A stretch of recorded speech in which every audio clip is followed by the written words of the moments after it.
আমি আজকে বানাবো লাউ শাকের চচ্চড়ি, মাছের মাথা দিয়ে লাউ শাকের চচ্চড়ি। তো এর জন্য আমি নিয়ে নিয়েছি লাউ শাক, টুকরো টুকরো করে লাউ ডাঁটাগুলো আমি কেটে নিয়েছি। তার সাথে আছে পালং শাকের গোড়াগুলো, ডাঁটাগুলো আমি কুচি কুচি করে দিয়ে দিয়েছি। তার সাথে আছে শিমকে টুকরো টুকরো করে কেটে নিয়েছি। আচ্ছা, লাউ শাক পালং শাক একসাথে আছে, একটু আলু, বেগুন, মাছের মাথা আমি আগে থেকেই ভেজে নিয়েছি, কাতলা মাছের মাথা এটা। আপনারা এর সাথে বড়িও ইউজ করতে পারেন, যেহেতু শেষটা খায় না আমি এতে বড়ি দিচ্ছি না। তো আমি প্রথমে এই সমস্ত সবজিগুলো আলাদা আলাদা করে ভেজে নেব। আমি কড়ার মধ্যে দিয়ে দিচ্ছি সর্ষের তেল। প্রথমে আমি শাকগুলো ভেজে নেব। শাকটা আমার ভাজা হয়ে গেছে, ভেজে তুলে রেখেছি। বেগুনটা হালকা ভেজে নিয়ে আমি তার উপর শিমগুলো দিয়েছি, ভালো করে ভেজে নেবো এগুলো। আমার সব উপাদান ভালো করে ভাজা হয়ে গেছে। এবার আমি যেগুলো নিয়ে নেবো সেগুলো দেখিয়ে নিচ্ছি। একটু পেঁয়াজ কুচি, রসুন বাটা, আদা বাটা একটু একটু করে। আচ্ছা, এখানে নিয়েছি জিরে বাটা, জিরে গুঁড়ো, ধনে গুঁড়ো, মৌরি গুঁড়ো, হলুদ, লঙ্কা, আর এটা হলো একটু সর্ষে বাটা। কড়ার মধ্যে তেল দিয়ে দিয়েছি। আমি ফোড়ন হিসেবে ব্যবহার করব একটু 5 ফোড়ন আর শুকনো লঙ্কা।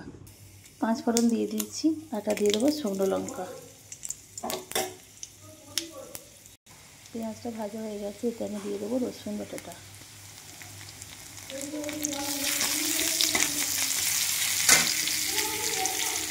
রসুনটা একটু ভেজে নিয়ে আদাটাও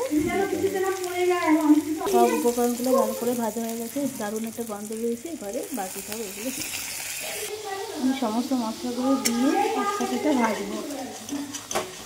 ভাজা ভাজা হয়ে গেছে, এবার আমি দিয়ে দিচ্ছি সর্ষে বাটা।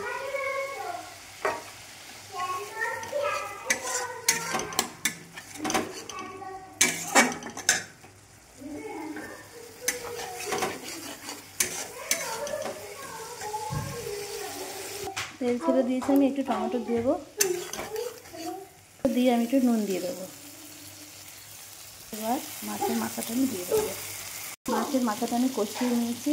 এরপর আমি সমস্ত ভেজে রাখা উপকরণ এটাকে অ্যাড করে দেবো। সব কিছু উপকরণ অ্যাড করে দিয়েছি। সব উপকরণ একসাথে আমি কষিয়ে নেব ভালো করে ওই মশলার সাথে। সমস্ত সবজিগুলো ভালো করে কষা হয়ে গেছে। এবার আমি ওপর দিকে ছড়িয়ে দেবো হালকা একটু চিনি। এবার আমি অ্যাড করে দেবো একটু জল সেদ্ধ হওয়ার জন্য। যদি আমার ভাজা ভাজা হয়ে গেছে তাই আমি জলটা খুব বুঝে অ্যাড করবেন, খুব বেশি জল দেবেন না।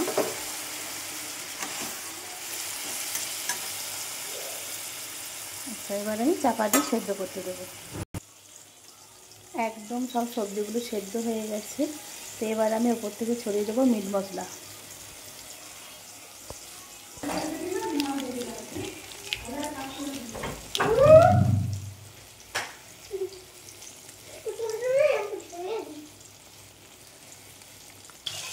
আমার লাউ শাকের চচ্চড়ি মাছের মাথা দিয়ে একদম রেডি।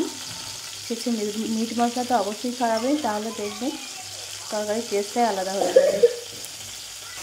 দেখুন তরকারিটা কী সুন্দর দেখতে হয়েছে। আমার তরকারি একদম রেডি, এবার শুধু খাওয়ার পালা।